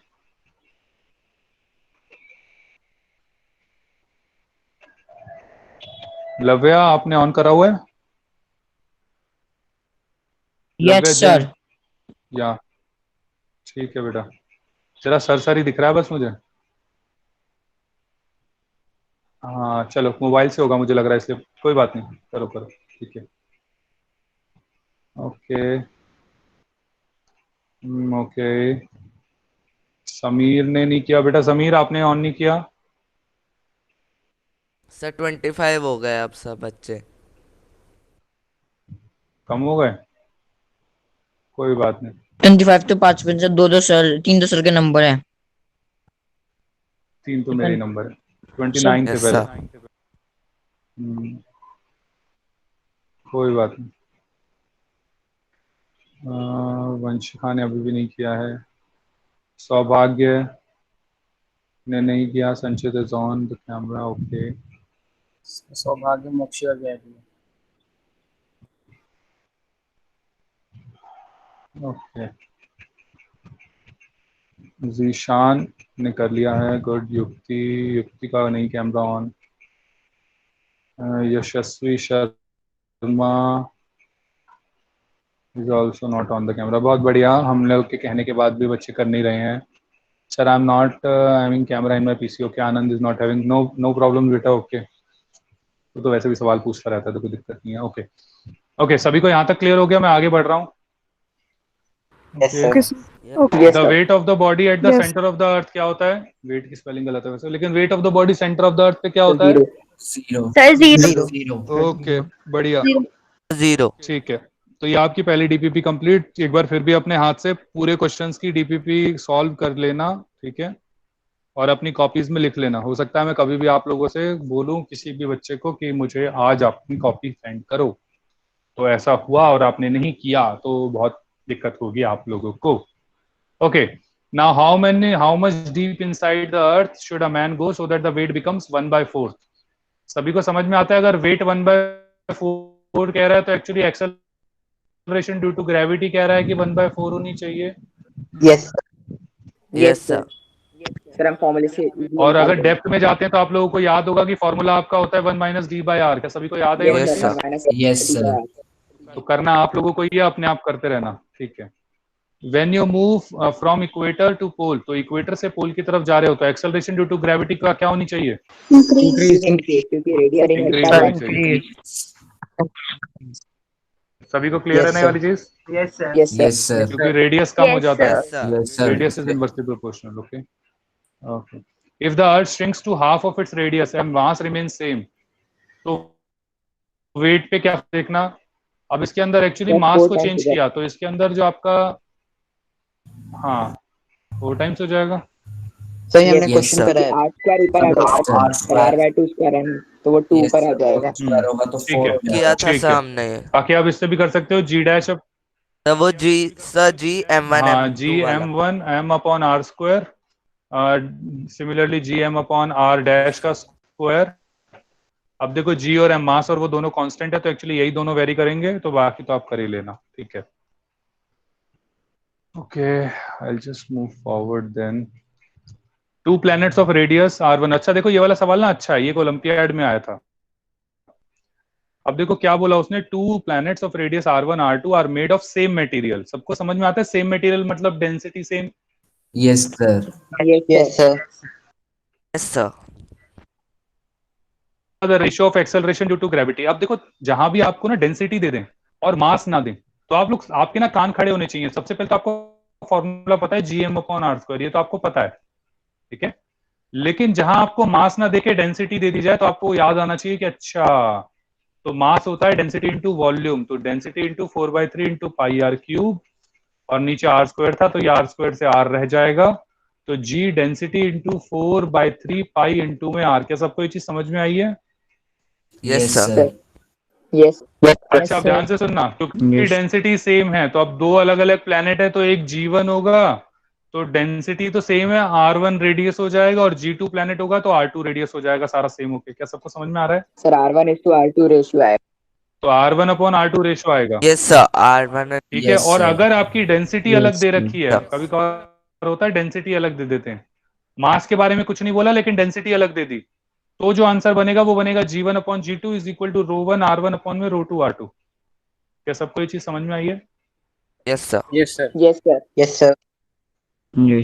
ठीक है, बाकी तो मुझे लगता नहीं और कुछ। Yes sir. हाँ बेटा बोले। डेंसिटी नहीं कैंसल आउट होंगे क्योंकि सर डिफरेंट है, हाँ और क्योंकि सर डेंसिटी R1 R2 तो डिफरेंट है। कैंसल आउट हो नहीं सकते। हाँ, और सिमिलरली अगर उसने पहले ही बोल दिया मास सेम है, मास सेम है बोल दिया, फिर कोई फर्क नहीं पड़ेगा, फिर आप डायरेक्टली ये फॉर्मूला लगा सकते हो कि G dash upon G is equal to R upon में आर डैश का होल स्क्वायर, तो यही वाला डायरेक्टली यूज हो जाएगा। लेकिन अगर उसने डेंसिटी की बात कर दी, तो आपको फिर ये वाले फॉर्मूले पे आ जाना पड़ेगा। बस ये थोड़ा सा ध्यान रखना है, बाकी और कुछ Yes, नहीं है sir. इस चैप्टर में। Yes sir. ओके, तो आंसर इसमें वही R2 अपॉन R1 है। तो भाई अगर किसी को मतलब ये है कि भाई बच्चे को आता भी हो और फिर भी गलत कर जाए, तो वो ऐसे सवाल होते हैं जिसमें उसने देखो डेंसिटी के बारे में बात कर ली, मास, अब मास के बारे में बात नहीं करी, तो बच्चा हो सकता है सी डी में से भी कोई आंसर सही कराए, ठीक है ना। इसमें से वो ज्यादातर ऑप्शन डी सही करके आता है, तो इसलिए थोड़ा ध्यान रखना। If the force inside the surface of the earth varies as R एथ,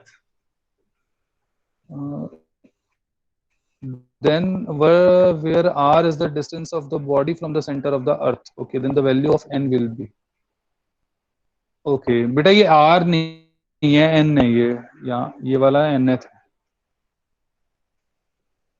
एक्चुअली वो क्या कहना चाह रहा है कि जो फोर्स है वो डायरेक्टली प्रोपोर्शनल है r की पावर n के, ठीक है। कब? जब हम इनसाइड द अर्थ जा रहे हैं, जब हम इनसाइड द अर्थ जा रहे हैं। क्या सभी को ये याद है कि जैसे जैसे हम अंदर जाते Yes, sir. हैं तो Yes, sir. एक्सेलरेशन जो है वो डायरेक्टली प्रोपोर्शनल हो जाती है आर के। सभी को ये चीज याद है? R के. Yes Yes, sir. Yes, तो sir. हेंस इसका भी आर की पावर 1 होना चाहिए, क्योंकि फोर्स क्या होता है, एक तरीके का भाई मास इनटू एक्सेलरेशन होता है, और मास से तो कोई ज्यादा फर्क पड़ता नहीं, एक्चुअली एक्सेलरेशन से ही पड़ता है। सर। तो G is directly sir proportional to mass R की तो पावर 1। कांस्टेंट ही रहता है। तो इसीलिए इसका जो आंसर होगा वो 1 होगा। क्या सभी को ये चीज समझ में आई है? Yes sir. Yes, sir. Yes sir. Sir Conceptually varies का सभी को मतलब clear है यहाँ ना? पे यस सर। वेरीज मतलब जैसे आर, एक्चुअली वेरीज मतलब जैसे प्रोपोर्शनल, एक्चुअली वो प्रोपोर्शनल की बात कर रहा है। Yes sir. नहीं मैं कह रहा था सर कि वेरीज जहाँ पे भी है उसका मतलब डायरेक्टली वो पावर में जाएगा, ये क्योंकि सर वेरीज का मतलब और जगह पे कुछ और नहीं भी नहीं, वो होता है ना? वेरिएशन होता है, वो वेरिएशन होता है। नहीं नहीं, वो वेरिएशन ही की Yes, बात कर sir. रहा है। एक्चुअली यहाँ पे क्या, ये वाला जो है वो क्या होना चाहिए, आर की पावर nth, ऐसे था वो, यस ठीक है। तो सर। इसमें यस जो n की वैल्यू है, इसीलिए वो कह रहा है the value of nth, n will be. तो एक्चुअली ये इस तरह से आर की पावर nth, तो th ही रह गया, n गायब हो गया, Yes, sir. ठीक है। ओके, अच्छा, इसके Yes, बाद अगर मैं बात करता हूँ, देखो जो भी मैं क्वेश्चन आपको बता रहा था जिसमें हैविंग टू रेडियस और डेंसिटी अलग अलग दे रखी है, तो ratio of their acceleration due to gravity दिख रहा है सभी को? सर अभी ऑप्शन बताया था डी। आपको। यही होगा sir, Yes, R1 sir. D1 bye R2 D2। ठीक, यस सर, बाकी बाकी सब तो सेम ही है। हाँ। इसके बाद क्या है? Acceleration due to gravity on earth depends upon, acceleration due to gravity earth पे किस किस चीजों पे डिपेंड करती है? GM upon are square. Yes sir. Yes, sir. Yes, तो यस मास सर। के ऊपर रेडियस के ऊपर। अच्छा, अब देखो आंसर में क्या होगा। ऑप्शन क्या है? देखो, mass of the body, yes, mass of the earth. एक minute, acceleration due to gravity mass of the body पे डिपेंड नहीं करती। सभी को ये चीज समझ में आता है? yes, sir. Yes, sir. Yes sir. Shape and size पे डिपेंड करती है, मास ऑफ द अर्थ पे भी डिपेंड करती है, लेकिन ज्यादा करेक्ट ये है, shape and size of the body. Yes sir, yes sir. Shape radius हो गया और साइज ऑफ द बॉडी से मास टाइप का कुछ पता चल गया। हाँ, यस सर। बॉडी आएगा या फिर सर अर्थ नहीं आएगा यहाँ पे? क्या बेटा? सर ऑफ द अर्थ होना चाहिए ना? बॉडी क्यों आया सर? अर्थ नहीं आना चाहिए। अच्छा, ये तो बॉडी लिखा हुआ है, सॉरी सॉरी सॉरी, मुझे अर्थ लिखा था, Yes, सॉरी। sir. तो इसका आंसर फिर बी होगा बेटा, सॉरी। Yes sir. तो फिर बी आएगा इसमें, क्योंकि वॉल्यूम ऑफ द बॉडी भी कोई रिलेट नहीं करता। तो ये Yes, गलत sir. है, अगर ऑप्शन यहाँ गलत है पे बस। सर यहाँ पे अर्थ होता तो ये ज्यादा करेक्ट होता। Acceleration due to gravity on the earth, on the earth depend. हाँ बेटा, ठीक है, मास ऑफ द अर्थ ही आएगा फिर, इसमें और कुछ नहीं आएगा। ये भी गलत हो जाएगा, क्योंकि बॉडी बॉडी की बात कर रहे हैं। सभी को ये चीज समझ में आ गई? क्योंकि बॉडी की बात कर रहे हैं तो बॉडी से रिलेशन नहीं होता, अर्थ से होता है। तो मास ऑफ अर्थ आंसर है। Okay, yes sir. दोबारा से देखो, वही क्वेश्चन पूछा हुआ है, at what depth from the surface of the height acceleration due to gravity will be 1/4 the value on the surface of the earth. तो actually वो g/4 की बात Yes, कर रहा है। sir. क्या सबको क्लियर है? Yes, sir sir. 3/4 of radius पे होगा। Yes sir. हाँ, 3/4 ऑफ द रेडियस हो जाएगा। अच्छा, इसके बाद at what height of the from the earth the acceleration due to gravity will be high half. तो अब अभी तक हमारा सिर्फ डेप्थ डेप्थ चले जा रहा था, अब हाइट आ रहा है। तो कह रहा है अब कितनी हाइट पे from the surface of the earth, तो आर तो है ही, उससे ऊपर कितना हो कि g/2 हो जाए। तो g' is equal to r plus H upon में r का होल स्क्वायर।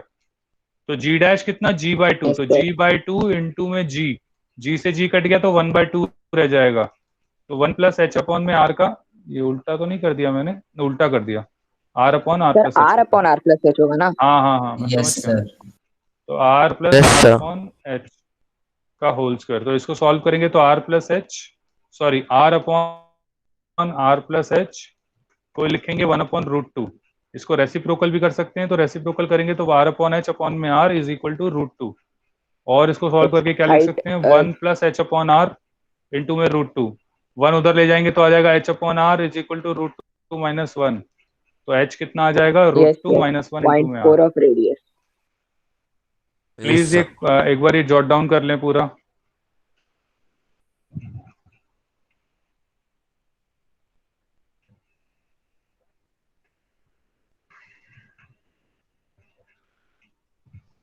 सर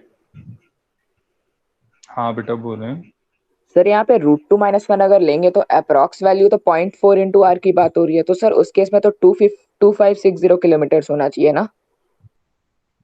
नहीं बेटा, एक्चुअली फिर हमें देखना पड़ेगा ना कि ऑप्शन कैसे दे रखे हैं। ऑप्शन अगर आपका दे रखा है भाई थोड़े आसपास दे रखे हैं, तो एक्चुअली आपको √2 की वैल्यू फिर थोड़ी और अप्रोक्सीमेट वो थोड़ी और एक्यूरेट माननी पड़ेगी, दैट इज यस सर, वो 1.414। माननी पड़ेगी। Okay sir.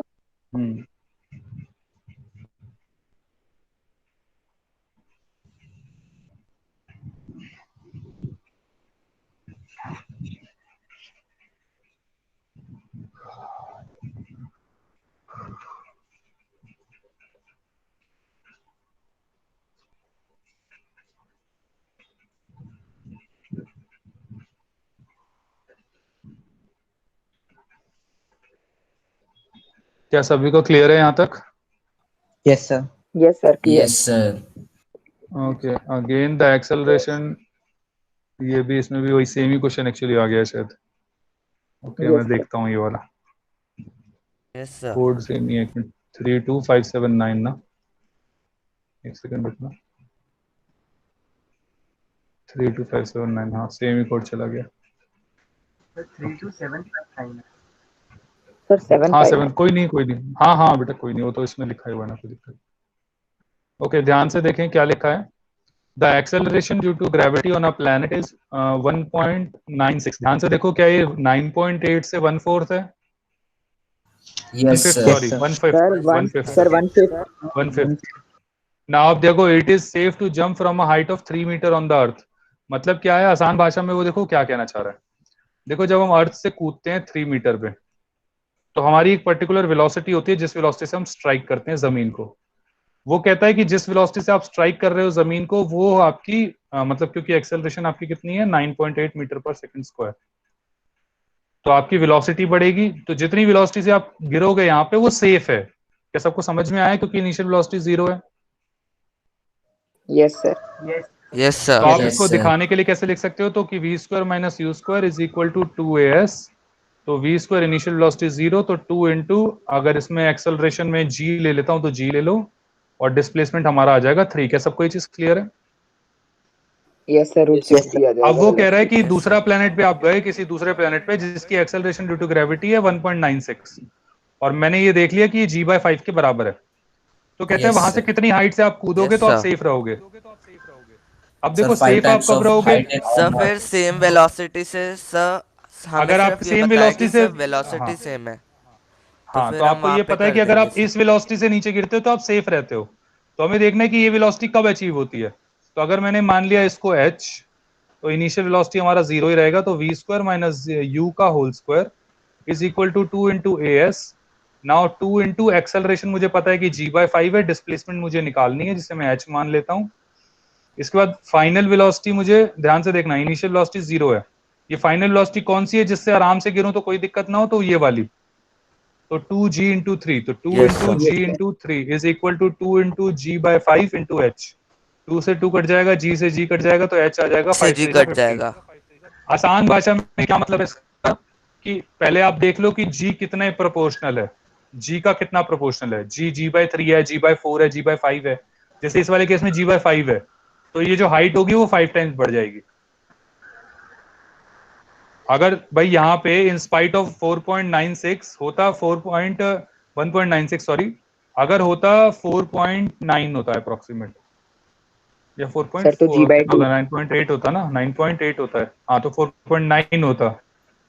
तो हेंस अगर मीटर इसमें 6 मीटर तक सेफ होता, तो एक ऐसा प्लेनेट जहां पे एक्सेलरेशन हमारी 4.9 मीटर पर सेकंड स्क्वायर है, तो वहां पे जो सेफ हाइट होती जिससे वो कूद सकता है, वो 2 टाइम्स हो जाती, 6 मीटर हो यस सर, जाती। सर वो 2 टाइम्स हो जाते क्या हैं सबको सर। ये चीज 6 समझ में मीटर। आई? हाँ, ठीक है, Yes. क्योंकि एक्सेलरेशन हाफ है।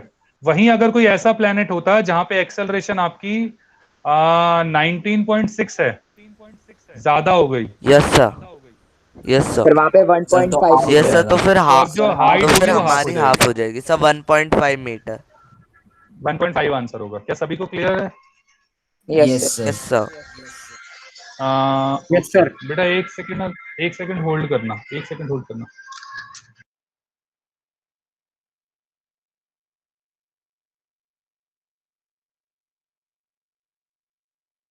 ओके, सभी को यहाँ तक क्लियर हो गया बेटा? Yes sir. ओके, Yes, इसके बाद अगर मैं अगला क्वेश्चन देखता हूँ, देखो, where will be the weight of the body will be minimum. क्या सभी को पता है मिनिमम तो भाई हमारा centre of the earth yes पे सर, ही होता है, सिर्फ जो sir. कि 0 सेंटर पे ही जीरो। होता Zero. Centre of the earth. Sir, zero. ठीक है। अच्छा, if a mass of the body is 50 kilogram on the surface of the earth, then the mass on the surface of the moon, surface of the moon पे कितना मास हो Sir, जाएगा 50 हमारा? upon 6. Same 50 ही है upon sir 6. 50 50। Upon 6। क्या सबको समझ में आ 50 रहा है? 50 रहेगा। Upon 50 6 upon. आएगा। 50 रहेगा, मास तो कांस्टेंट रहता है। सर 50 रहेगा सर, मास तो कांस्टेंट रहता यस है। सर, सर मास 50 रहेगा कांस्टेंट सर, रहता है। कांस्टेंट से यहाँ क्या वेट सभी की को बात होती तब समझ हम में आया बोलते है हैं।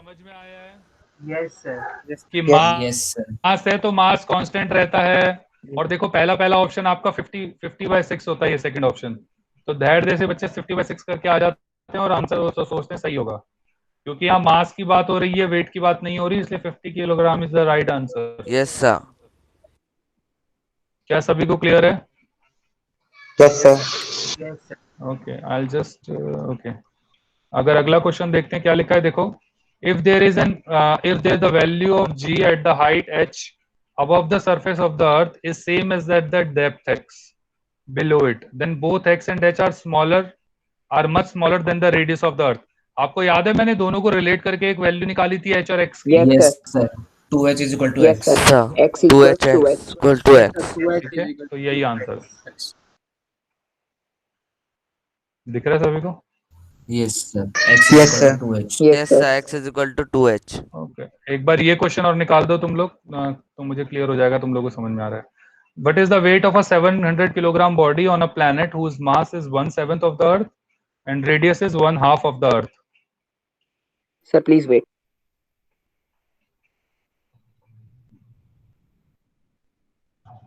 Sir, 400 kilogram.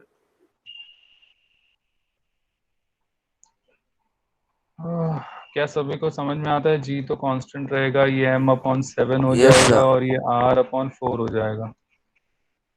r/4 16 होगा, 16 हो जाएगा, स्क्वायर है. तो हेंस r/4 ना, r/2 नहीं, r/4 होगा, r/2 दे रखा है, ठीक है. तो हेंस हमारे पास जो एक्सेलरेशन ड्यू टू ग्रेविटी होगी वो होगी 4 gm/r². तो हमारी एक्सेलरेशन ड्यू टू ग्रेविटी यही अर्थ पे ही है, तो 4/7g हो जाएगा. क्या सभी को ये चीज समझ में आई है? Acceleration due to gravity. Yes sir. Yes, sir. Yes, sir. अच्छा, इस एक्सेलरेशन ड्यू टू ग्रेविटी, अब हमारा वेट जो है अर्थ पे, तो अर्थ पे हमारा जो वेट होगा वो 700 किलोग्राम वेट होता है, ठीक है, 700 kilogram weight.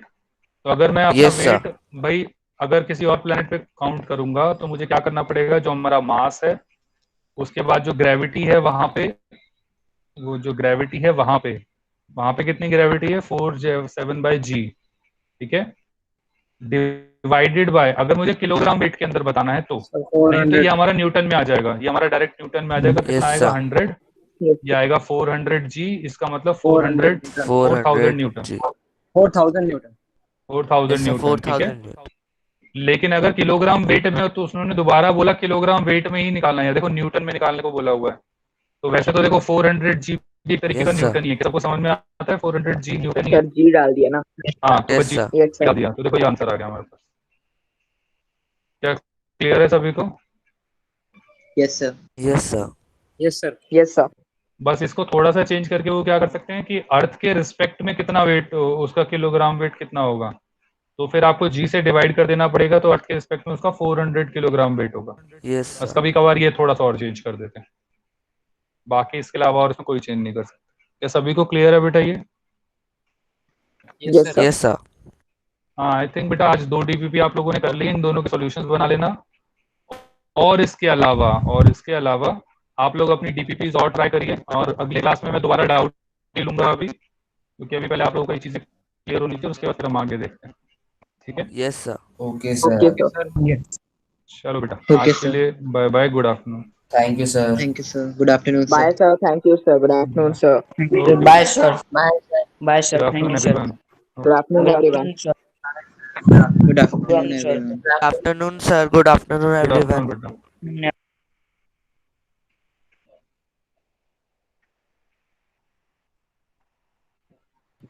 Good afternoon, sir. Good Good afternoon. afternoon बेटा. सर हाँ बेटा.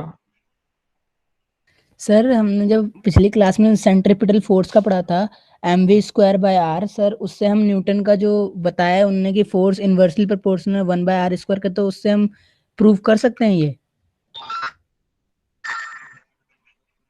दोबारा बोलो एक बार. सर जो सेंट्रीपिटल फोर्स है सर mv²/r, तो सर जो न्यूटन ने हमें बताया कि फोर्स इनवर्सली प्रोपोर्शनल 1/r² के, तो हाँ. सर उससे हम रिलेट कर सकते हैं, ये प्रूव कर सकते हैं? हाँ बेटा, कुछ रिलेशन तो हो जाता है, कुछ रिलेशन हो जी जाता है. सर. एक्चुअली उसमें केपलर का रूल आता है, केपलर जो लॉ होता है वो आ जाता है. केपलर क्या कहता है कि टाइम पीरियड जो t² होता है वो डायरेक्टली प्रोपोर्शनल होता है r³ के. मुझे Yes, ये sir. समझ में सर, ये मुझे समझ में नहीं आया सर, t²r क्यों हो रहा है प्रोपोर्शनल? बेटा वो एक्चुअली कैलकुलेशन करी गई है, तो ये केपलर का लॉ है कि अगर जो चीज लॉ होती है तो उसको एज इट इज मान लो, ठीक है. बाकी एक्चुअली क्या हुआ, जो उसने डाटा एक्चुअली निकाला तो उस डाटा के अंदर उसने देखा कि जो टाइम है, जो टाइम पीरियड लग रहा है उसको कंप्लीट करने में एक पूरा साइकिल, और जो डिस्टेंस है प्लेनेट का जो दूर है उसके, एक्चुअली अगर हम उसको स्क्वायर करें, उसको क्यूब करें, तो ये दोनों आपस में प्रोपोर्शनल आते हैं. या आसान भाषा में कहूँ कि अगर मैं इसको डिवाइड कर दूं इस तरीके से तो एक कांस्टेंट आता है वैल्यू, यस सर. ठीक है.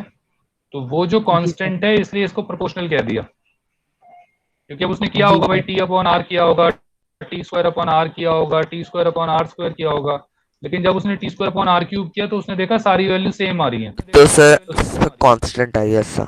तो सारी वैल्यूज जब सेम आ गई तो उसने कहा अच्छा भाई ये कोई रिलेशन है, तो इसका मतलब टी स्क्वायर जो होता है वो डायरेक्टली प्रोपोर्शनल होता है आर क्यूब के। तो सबसे पहले तो हमें पता होना चाहिए टी स्क्वायर जो होता है directly proportional to r cube है, तो आर क्यूब इंटू एक्स या के। क्या सबको ये चीज समझ में आती है बेटा तुझे? Yes sir.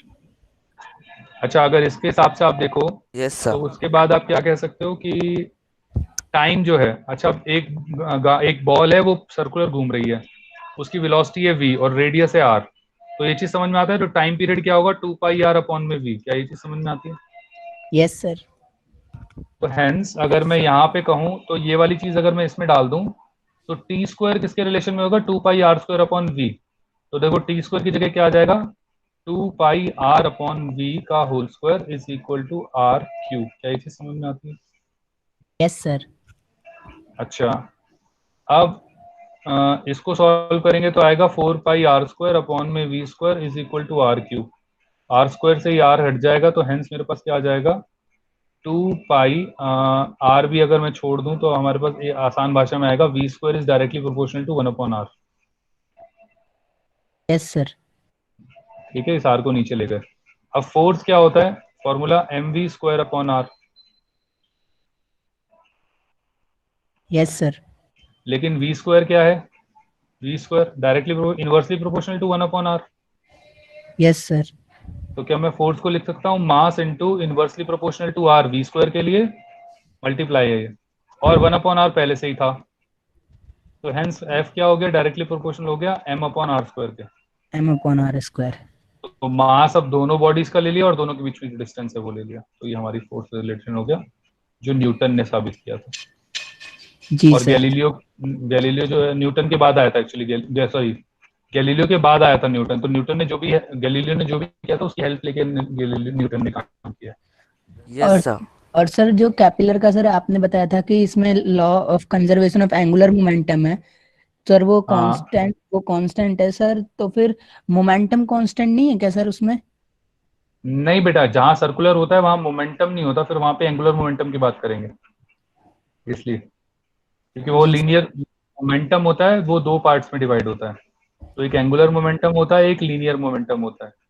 तो लीनियर मोमेंटम उसके लिए जो चीज स्ट्रेट चली जा रही है, और एंगुलर मोमेंटम उसके लिए जो चीज घूम रही है। जी सर। और पूछो सर अभी करूंगा तीसरा डीपीपी सर, इसलिए पूछूंगा फिर उससे। ओके, तो आपने जो मुझे क्वेश्चन भेजे थे वो सब पहली और दूसरी डीपीपी के ही थे, वो सारे इसमें आ गए होंगे मुझे लगता है, ऐसा है क्या? नो सर, सर वो क्वेश्चन शायद बाद का आएगा डीपीपी में, लेकिन वो एग्जाम का क्वेश्चन था जो आपने जो जीएसटीसी का हुआ था।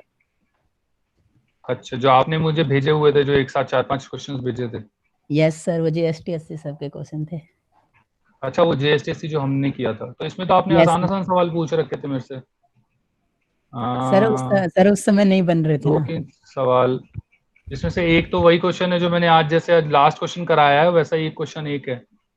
यस मैं 1 मिनट, आपको 2 ही क्वेश्चन है, इवन 2 हैं वैसे ही बिल्कुल, तो आसान ही है। ये भी क्वेश्चन मैं बता चुका हूँ क्लास में। ठीक है, आपने जो मेरे से क्वेश्चन पूछे हैं उसमें से 4-5 तो मैं बता ही चुका हूँ ऑलरेडी आज क्लास में। Yes sir. हाँ, तो बाकी एक बार अपने आप ट्राई करना, बाकी मैं फिर देख लूंगा। ठीक है सर।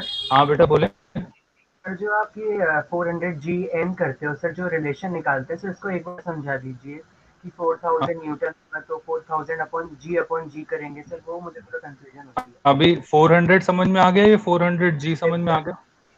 देखो 400 जी हो गया न्यूटन, ये तो हमारी सीधी सीधी फोर्स है। इसके बाद एक फोर्स क्या होती है भाई, हमने इसको कह दिया 4000 न्यूटन, ये भी आपको समझ में आता होगा। Yes sir. या मैं इसको कह दूं 400 किलोग्राम वेट। अब 400 किलोग्राम वेट कहने के लिए, क्योंकि ये वाला अगर मैं किलोग्राम वेट कहता हूं तो ये जनरली हमारे प्लेनेट अर्थ के हिसाब से ही होता है। Yes sir.